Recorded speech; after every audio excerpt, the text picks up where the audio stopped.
लाल बेला की शानदार प्रस्तुति।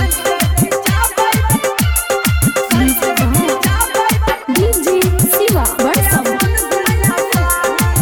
रिमझिम recording studio Simri Bakhtiyarpur.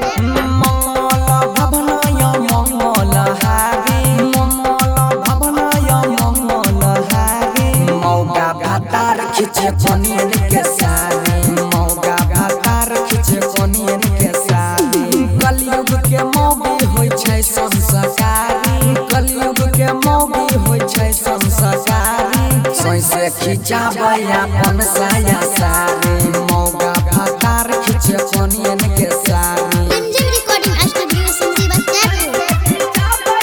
DJ Shiva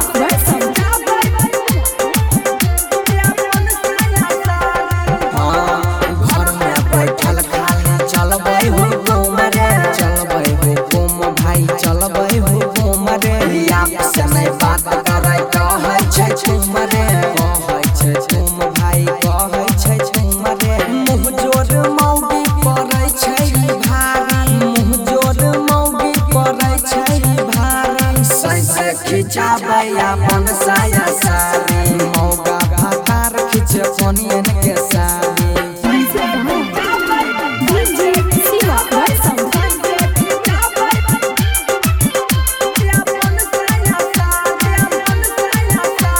रिमझिम रिकॉर्डिंग स्टूडियो सिमरी बख्तियारपुर। यह सब मौगी बनै छै हर जइया छियै हर जइया बनै छै हर जइया दुल्हा से गोर जता बाबै रे भैया खूब जत बाबै रे भैया सुधीर वकील जी के बुझैया नारी सुधीर वकील जी के बुझैया नारी साबुन से खिचबै अपन साया सारी मौगा भातार खिचे कोनियन के सारी।